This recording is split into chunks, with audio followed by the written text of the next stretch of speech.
पहाड़ी इलाके में 3 चीलें रहती थीं। वे तीनों चीलें बहुत ही मासूम थीं। उन्हें बच्चों का शिकार करना बिल्कुल भी नहीं पसंद था और वे फल सब्जियां ही खाकर अपना पेट भर लेती थीं। पर उसी से थोड़ा दूर पर एक गुफा थी जिसके अंदर बाजू चील रहती थी। वे बहुत ज़्यादा खतरनाक चील थी। उसे बच्चों का शिकार करना बहुत ज़्यादा पसंद था। पास वाले जंगल के पक्षियों से तो मुझे बहुत डर लगता है। अगर किसी दिन उनके हाथ लग गई तो मेरी हड्डी पसली तोड़ देंगे वो। पर क्या करूं, शिकार भी तो करना ही है। अगर शिकार नहीं करूंगी तो मैं तो भूखी मर जाऊंगी। बाजू चील को जंगल के पक्षियों से बहुत डर लगता था क्योंकि वे पक्षी बहुत सारे थे और बाजू चील एक अकेली चील थी। फिर अगले दिन सुबह बाजू चील एक खतरनाक सा मास्क लेके आती है। अब मैं इस मास्क को पहन के जंगल में जाऊंगी और बच्चों का शिकार करूंगी। कोई मुझे पहचान नहीं पाएगा कि मैं बच्चों का शिकार करती हूँ। और वैसे भी मैं इस गुफा के अंदर छुप कर रहती हूँ। किसी को क्या पता कि गुफा के अंदर भी कोई है। सब पक्षी तो यही समझेंगे कि उनके बच्चों का शिकार पहाड़ी इलाके में जो 3 चीलें रहती हैं वही करती हैं। बाजू चील फिर उस मास्क को पहन लेती है। हाँ, अब जाती हूँ शिकार करने। देखती हूँ कौन मुझे पकड़ता है। ये बोलकर बाजू चील पक्षियों के जंगल की तरफ चली जाती है। वे जंगल में आती है तो वे देखती है सामने नन्हा कबूतर बैठा मजे से आइसक्रीम खा रहा था। चलो आज का शिकार मैं इसे ही बना लेती हूँ। बाजू चील तेजी में उड़ती हुई जाती है और नन्हे कबूतर को पंजों से पकड़कर वहां से ले उड़ती है। बचाओ, मुझे बचाओ, मेरी मम्मा मुझे बचाओ। पर बाजू चील कहाँ रुकने वाली थी। वे तेजी में उड़ती हुई अपनी गुफा की तरफ चली जाती है। अरे अरे पक्षियों, जल्दी आओ यहाँ पर सारे। मेरे बेटे को चील ले गई, मेरे बेटे को चील ले गई।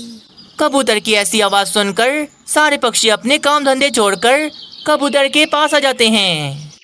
क्या हुआ कबूतर, क्या हुआ? तुम्हारे बेटे को कौन सी चील ले गई? अरे मीनू चिड़िया, एक चील आई थी, अपने मुंह पर मास्क पहनी हुई थी, तेजी में आई और मेरे बेटे को उठाकर ना जाने कहाँ ले गई। पक्षियों, चीलों की इतनी हिम्मत कैसे हुई कि हमारे जंगल में घुसकर हमारे बच्चों को ही उठा कर ले जाएं? हाँ, हमें उन चीलों को सबक सिखाना होगा, वरना वे ऐसे बाज नहीं आएंगी। चलो फिर अभी के अभी जाकर उन चीलों से अपना बदला लेके आते हैं। अरे पर कहाँ जाएं? हमें क्या पता वे चील कहाँ गई है। अरे उस चील ने कहाँ जाना है, वे तो सारी पहाड़ी इलाके में रहती हैं।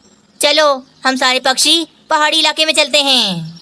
आगे की कहानी देखने से पहले वीडियो को एक लाइक जरूर कर दें। सारे पक्षी चीलों से डरते नहीं थे। वे सारे पक्षी कबूतर का बदला लेने चीलों के पास पहाड़ी इलाके में चले जाते हैं। पर जब वे सारे पक्षी पहाड़ी इलाके में आते हैं तो उन्हें वे तीनों चीलें मिलती हैं जिन्होंने कुछ किया ही नहीं था। मेरा बेटा कहाँ है? कहाँ है मेरा बेटा? अभी के अभी मेरे बेटे को मुझे लाके दो। कबूतर भाई, क्या हो गया है? हम तुम्हारे बेटे को क्यों पकड़ेंगे? तुम्हारा बेटा हमारे किस काम का? झूठ बोल रही हो तुम तीनों में से कोई एक चील मास्क पहनकर हमारे जंगल में आई और मैंने नन्हे कबूतर को उठाकर अपने साथ ले गई। जल्दी बताओ नन्हा कबूतर कहाँ है, वरना तुम तीनों चीलों की आज खैर नहीं। देखो पक्षियों, तुम सबको गलत फहमी हो रही है। हम तीनों चीलें बिल्कुल ऐसी नहीं। हम तो शिकार करती ही नहीं, हम तो बस दाल सब्जी खाती हैं। दाल सब्जी के अलावा हमें मांस नहीं पसंद, इसीलिए हमने नन्हे कबूतर को नहीं पकड़ा। सारे पक्षियों को ऐसा लग रहा था कि ये तीनों चीलें झूठ बोल रही हैं। इन तीनों चीलों ने नन्हे कबूतर को मारकर खा लिया है। पक्षियों, इन्हें ऐसे छोड़ेंगे नहीं। चलो सब मारो इन्हें, मार मार कर इनकी हड्डी पसली तोड़ दो। सारे पक्षी फिर गुस्से में उन तीनों चीलों को बहुत ज्यादा मारने लगते हैं। थोड़ी देर के बाद वे सारे पक्षी उन चीलों को मारकर अपना गुस्सा ठंडा कर लेते हैं। आइंदा के बाद अगर तुम तीनों चीलों का हमारे जंगल में साया भी नजर आया तो अगली बार माफी नहीं मिलेगी। ऐसा कहकर वे सारे पक्षी वहां से चले जाते हैं। बेचारी उन तीनों चीलों ने कुछ किया भी नहीं था, फिर भी उन्हें इतनी ज्यादा मार पड़ी थी। अगले दिन सुबह बाजू चील फिर से पक्षियों के जंगल की तरफ शिकार करने चली जाती है और आज वे फिर से बुलबुल की बेटी को पकड़कर वहां से ले उड़ती है। मेरी बच्ची को ले गई। वे चील पकड़कर मेरी बेटी को ले गई। अरे बुलबुल बहन, तुमने उसे पकड़ा क्यों नहीं? उसे रोका क्यों नहीं? मैं कैसे रोकती उसे? वे तेजी में आई और मेरी बेटी को उठाकर अपने साथ ले गई। वे आज फिर से वे मास्क पहन के आई थी। पक्षियों जरूर ये वही तीनों चीलें हैं जिनको कल हम मार के आए थे। वे इसीलिए मास्क पहन के आती हैं ताकि हम उन्हें पहचान न सकें। तो चलो फिर उन तीनों चीलों के पास चलते हैं। आज तो उन तीनों चीलों का आखिरी दिन होगा। सारे पक्षी फिर आज भी गुस्से में पहाड़ी इलाके में उन तीनों चीलों के पास चले जाते हैं और आज भी आकर वे सारे पक्षी उन तीनों चीलों को बहुत ज्यादा मारते हैं। बेचारी उन तीनों चीलों को मारने के बाद वे पक्षी उन्हें रस्सियों से बांध देते हैं। तुम तीनों चीलों को मैं आज आग ही लगा दूंगी। आग से जलाकर मैं तुम तीनों को हमेशा के लिए खत्म कर दूंगी। चलो बुलबुल बहन, देर ना करो। अभी के अभी इन चीलों में आग लगाकर इन्हें भस्म कर दो। उन तीनों चीलों की जरा भी गलती नहीं थी, फिर भी उनके साथ इतना गलत हो रहा था। पक्षियों हमें माफ कर दो, हमें माफ कर दो। हम तुमसे वादा करते हैं आज के बाद हम ऐसा कभी नहीं करेंगे।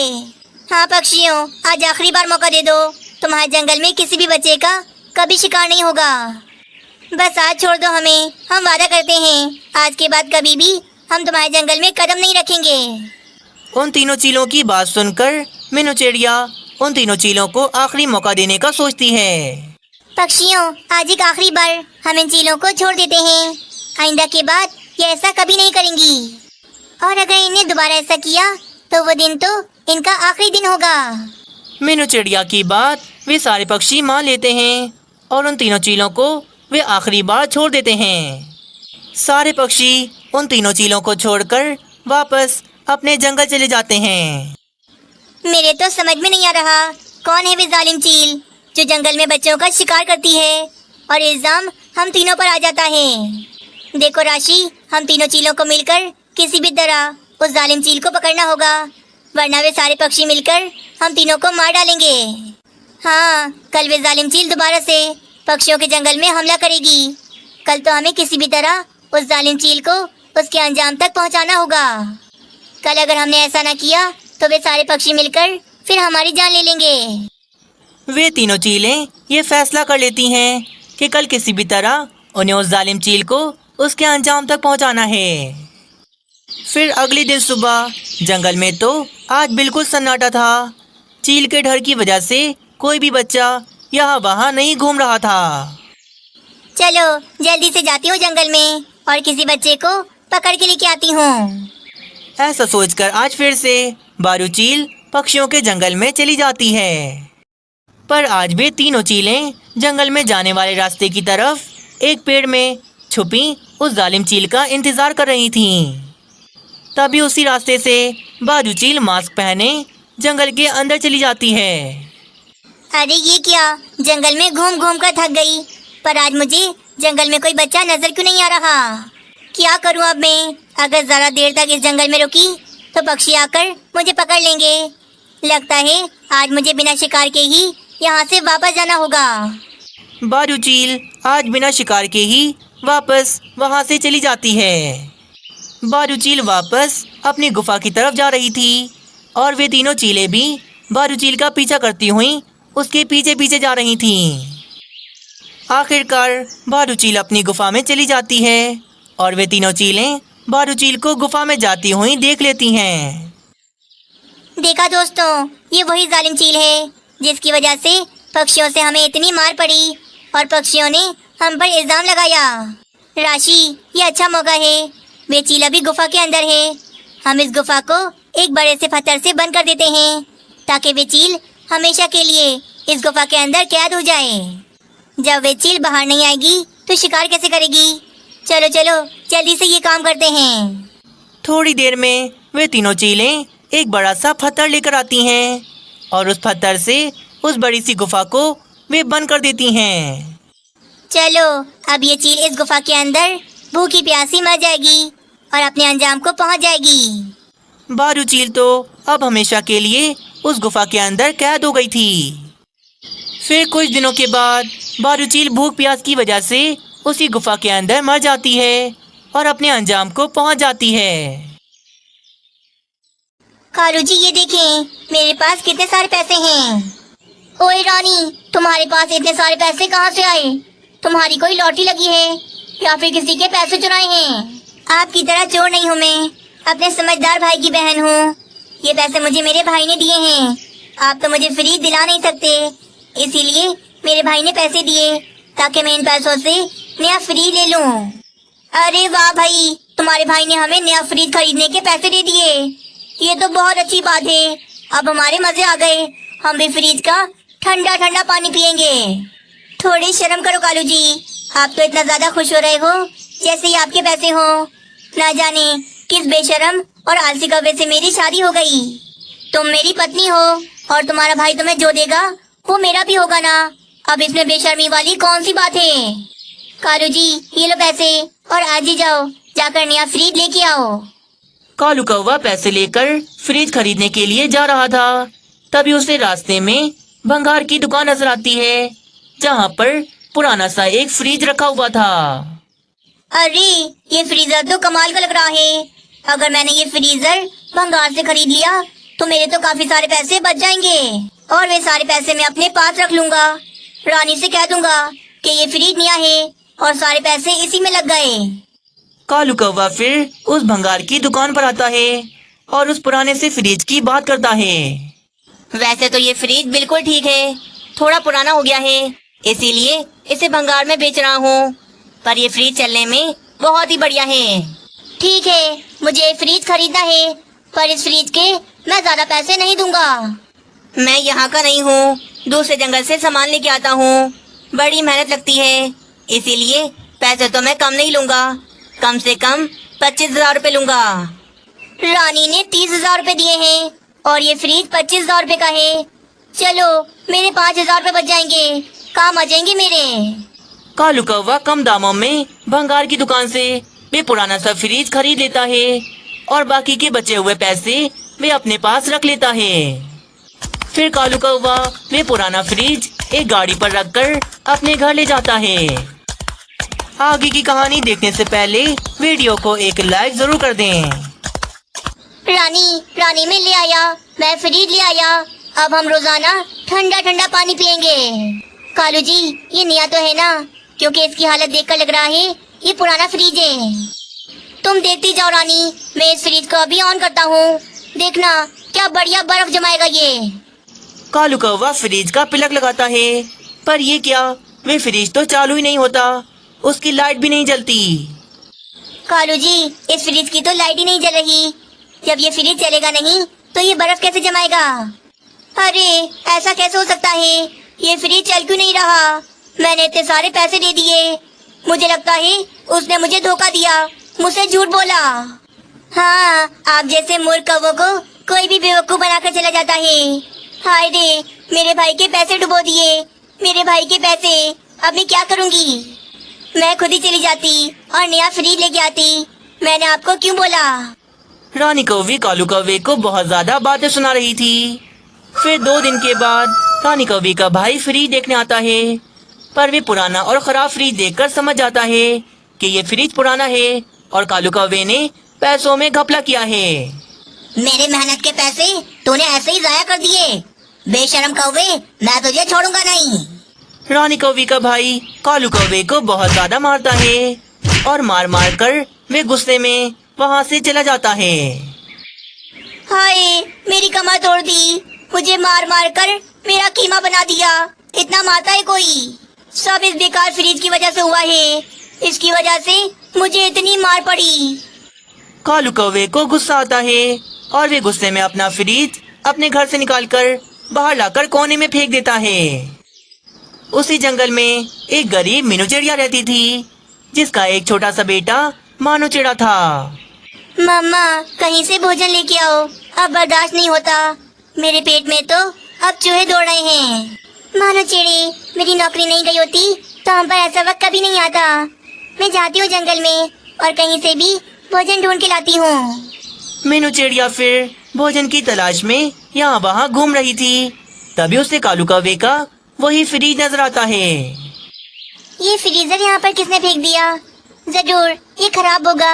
एक काम करती हूँ, इसे अपने साथ ले जाती हूँ और भंगार वाले को देखकर थोड़े पैसे ले लेती हूँ। मीनू चिड़िया ऐसा सोचकर उस फ्रीजर को धक्का लगा लगा कर अपने साथ ले जाती है। अरे वाह, घर आते आते मुझे इतना बढ़िया उपाय मिल गया। अब मैं इस फ्रिज को बेचूंगी नहीं, बल्कि इससे बहुत सारे पैसे कमाऊंगी। बस फिर मीनू चिड़िया एक ब्लेड से फ्रिज के डोर को काटने लगती है। थोड़ी देर में मीनू चिड़िया डोर को काटकर फ्रिज से अलग कर देती है। बन गया मेरा स्विमिंग पूल।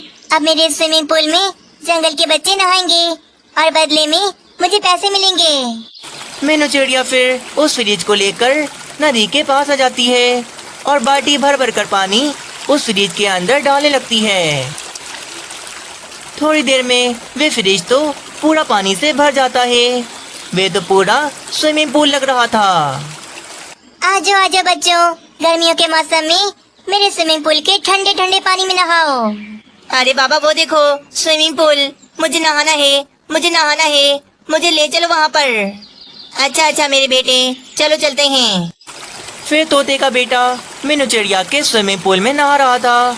उसे देखकर जंगल के बाकी बच्चे भी वहाँ पर आ जाते हैं और सभी अपने अपने पैसे देकर मीनू चिड़िया के स्विमिंग पूल में मजे से आकर नहाते हैं।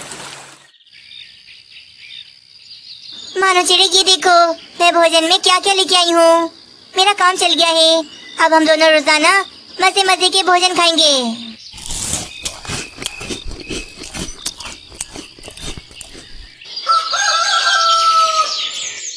अरे ये फ्रिज तो मेरा है। इस चालाक चिड़िया ने मेरा फ्रिज लेकर इसे स्विमिंग पूल बना दिया। कितनी चालाक निकली है चिड़िया। मैंने इसी फ्रिज की वजह से भाई से मार खाई और इसी फ्रिज से मीनू चिड़िया पैसे कमा रही है। मैं ऐसा होने नहीं दूंगा। कालू कौवा गुस्से में मीनू चिड़िया के पास चला जाता है और वहाँ आकर गुस्से में फ्रिज को जोर जोर से लाते मारता है, जिसकी वजह से वे फ्रिज गिर जाता है और सारा पानी भी नीचे गिर जाता है। गरीब चोर चिड़िया, ये फ्रिज मेरा है। तुमने इसे चुराकर स्विमिंग पूल कैसे बनाया? तुम्हारी हिम्मत कैसे हुई? चलो चलो तुम जाओ यहाँ से। इस फ्रिज के अंदर अब मैं पानी भरूंगा और मैं पैसे कमाऊंगा। तुम देखती रह जाओगी। पर कालू कौवे, तुमने तो इसे फेंक दिया था, तभी जाकर मैंने इसे स्विमिंग पूल बनाया। ये तो मेरा उपाय है। होगा तुम्हारा उपाय, पर ये उपाय अब मेरे काम आएगा। अब इससे मैं पैसे कमाऊंगा। कालू कौवा अपना फ्रिज उठाकर वहाँ से ले जाता है और वे भी नदी के पास आकर उस फ्रिज के अंदर पानी भरने लगता है। हाय रे, पानी डाल डाल कर मेरी तो कमर ने जवाब दे दिया। कितना सारा पानी डालना पड़ता है इसके अंदर, पर क्या करूं, पैसे तो कमाने ही पड़ेंगे। अब मीनू चिड़िया की जगह कालू कौवा उसे स्विमिंग पूल बना लेता है और बच्चों को आवाजें देने लगता है। आओ आओ बच्चों, आ जाओ। गर्मी के मौसम में मेरे स्विमिंग पूल के पानी में मजे से नहाओ। थोड़ी देर हुई थी, कालू कौवे के पास भी काफी सारे बच्चे आ जाते हैं और मजे से स्विमिंग पूल के पानी में नहाने लगते हैं। फिर इसी तरह अगले दिन सुबह भी कालू कौवा नदी से पानी निकालकर उस फ्रिज में डालता है और आज भी वे काफी ज्यादा पैसे कमाता है। इसी तरह पूरा एक हफ्ता गुजर जाता है। हाय रे, मैं तो बहुत ज्यादा थक गया। मुझसे रोज रोज ये बाल्टियां भरने वाला काम नहीं होगा। इतनी ज्यादा मेहनत, नदी से पानी निकाल निकाल कर मेरी कमर टूट गई। मैं नहीं कर सकता ये काम। कालू कौवा बहुत ज्यादा आलसी था। एक हफ्ते के अंदर ही वे अपने इस काम से काफी ज्यादा तंग आ गया था। लगता है मुझे अपने इस काम के लिए किसी पक्षी को रखना पड़ेगा, ताकि वे मेरे सारे काम करे और मैं बस बैठकर पैसे कमाऊं। हाँ, एक काम करता हूँ, मैं मीनू चिड़िया को काम पर रख लेता हूँ। वैसे भी वे अपने घर में भूखी बैठी होगी। मैंने उसका धंधा छीन लिया था, अब मैं ही उसे काम पर रख लेता हूँ। चलो जाकर उससे बात करता हूँ। कालू कौवा ऐसा सोचकर मीनू चिड़िया के घर की ओर चला जाता है, पर जब वे घर पर आता है तो वे देखता है मीनू चिड़िया तो घर पर नहीं थी। अरे कहाँ चली गई ये चिड़िया? मुझे तो इसे अपना नौकर बनाना था। कालू कौवा फिर मीनू चिड़िया को पूरे जंगल में यहाँ वहाँ ढूंढने लग जाता है। तभी कालू कौवा मीनू चिड़िया को ढूंढता ढूंढता एक बड़े से घड़े के पास आ जाता है जो एक स्विमिंग पूल बना हुआ था। अरे मीनू चिड़िया, तुम यहाँ क्या कर रही हो? और ये क्या, ये जमीन में खड्डा करके ये स्विमिंग पूल किसने बनाया? ये मेरा स्विमिंग पूल है, मैंने बनाया है बहुत मेहनत से। तुमने तो मुझे भूखा मारने के लिए मुझसे वे फ्री छीन लिया था, परंतु मेरा उपाय और मेरी मेहनत रंग ले आई और मैंने इस जमीन में खड्डा खोदकर इसे अपना स्विमिंग पूल बना दिया। क्या ये स्विमिंग पूल तुम्हारा है? ऐसा कैसे हो सकता है? तुमने इतनी मेहनत से जमीन में इतना बड़ा खड्डा कैसे खोदा? कालू कौवे, मैं मेहनत से कभी दूर नहीं भागती, क्योंकि मैं जानती हूँ मेहनत करने वाले की ही हमेशा जीत होती है। कालू कौवा तो ये सब देखकर काफी ज्यादा हैरान था। मीनू चिड़िया की अक्लमंदी और मेहनत को देखकर कालू कौवा मान गया था कि मेहनत करने वालों की ही हमेशा जीत होती है।